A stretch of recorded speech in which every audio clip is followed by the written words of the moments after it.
नमस्कार दोस्तों, यात्रा और संस्कृति में आपका स्वागत है।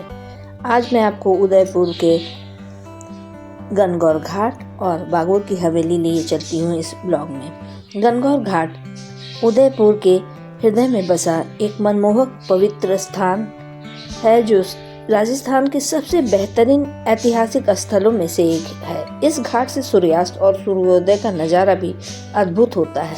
इस घाट का नाम मेवाड़ के प्रसिद्ध त्योहार गणगौर उत्सव से लिया गया है। गणगौर घाट से शहर का मनोरम दृश्य दिखाई देता है। इस घाट के नजदीक जगदीश चौक भी है। यह बागोर की हवेली दर्शनीय स्थल का एक लोकप्रिय हिस्सा भी है।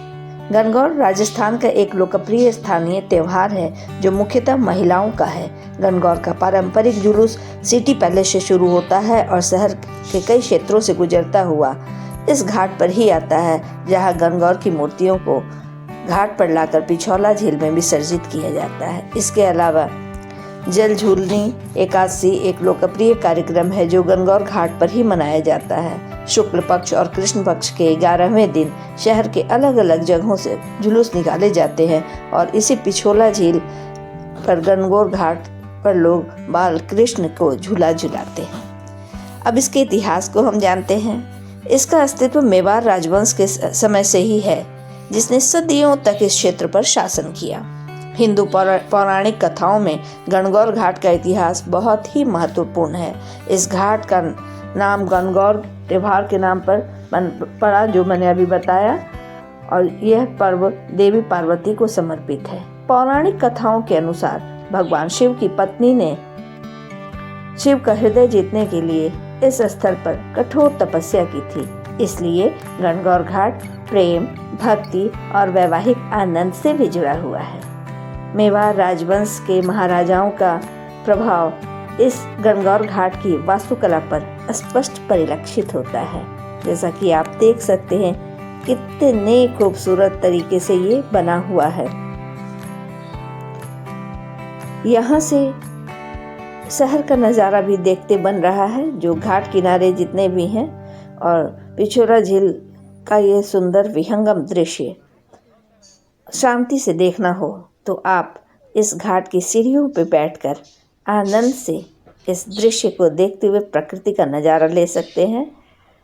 यहाँ पे ये मंदिर जो है यह भी काफ़ी प्राचीन है और लोग यहाँ पर त्योहार के समय आते हैं मूर्ति विसर्जन के लिए, तो पूजा करते हैं और प्रतिदिन भी यहाँ पूजन दर्शन के लिए लोग आते हैं।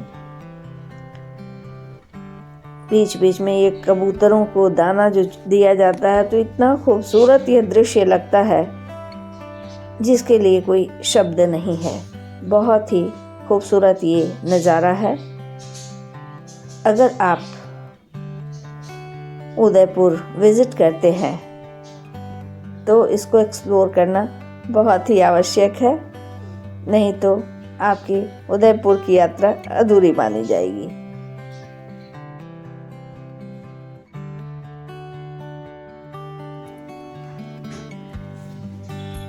इस क्षेत्र में आप देख सकते हैं ये जो संग्रहालय का है एरिया, यहाँ पे मेवाड़ के जितने भी शासक हुए, न सिर्फ उनकी मूर्तियाँ, उनका शासनकाल, बल्कि राष्ट्रीय चिन्ह उस समय के, झंडे, इन सब की जानकारी विस्तृत रूप से यहाँ पर देखने को मिलती है। जितनी भी मूर्तियाँ लगी हुई हैं उनके नीचे उनका शासनकाल, उनका नाम लिखा हुआ है। तो इस एरिया में आकर मेवाड़ के शासकों के विषय में बेसिक जानकारी तो मिल ही जाती है। जैसा कि अभी तुरंत आपने देखा, जैसलमेर स्टेट, जोधपुर स्टेट, सबके अलग अलग फ्लैग्स हुआ करते थे, जिसको इसमें दिखाया गया है।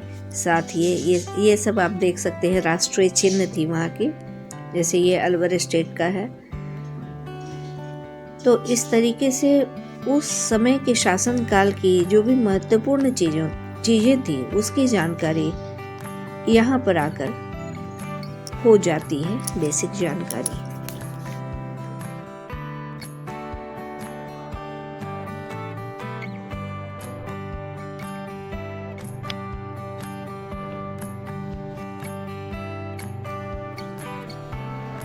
इस हवेली में संग्रहालय को 5 खंडों में विभाजित किया गया है, जिसमें कठपुतली संग्रहालय, हवेली संग्रहालय, पगड़ी संग्रहालय, हथियार संग्रहालय, हवेली में विवाह संग्रहालय आदि है। अब हम इतिहास जानें।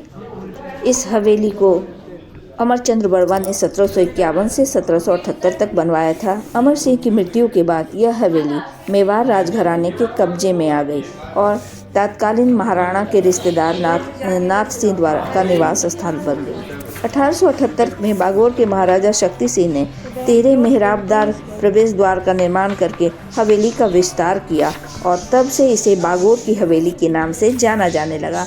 1947 तक यह हवेली मेवाड़ राज्य के कब्जे में था। आज़ादी के बाद इसे राजस्थान सरकार द्वारा सरकारी कर्मचारियों के आवास के लिए दिया गया।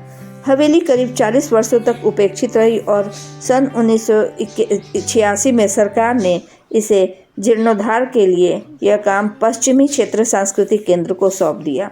मेवाड़ की कुलीन संस्कृति को दर्शाती बागौर की हवेली अपने विशाल प्रांगण, बालकनियों, झरोखों, सजावटी मेहराबदार गुंबदों, फव्वारों का अद्भुत संगम। रॉयल लेडीज का चैम्बर एक ऐसी जगह है जो अपनी प्रसिद्ध कांच की खिड़कियों के लिए देखने लायक है। इसमें रंगीन कांच के मोज़ेक से बने 2 मोर हैं जो असाधारण रूप से तैयार किए गए हैं। बागौर की हवेली में डांस शो इसमें 4 चांद लगाती है, जो वहाँ के लोक गीत संगीत द्वारा वहाँ की लोक संस्कृति की भीनी भीनी खुशबू को महसूस कराती है। आप ये देखिए कितनी खूबसूरत से लकड़ियों से इन महलों को सजाया गया है और यहाँ की जो लोक संस्कृति है उसकी स्पष्ट झलक इन मूर्तियों में नज़र आती है। यहाँ जो शादी विवाह के रस्म होते हैं उनको कठपुतलियों के माध्यम से दिखाया गया है, जो उस समय की परंपरा और जीवन को स्पष्ट दर्शाती है।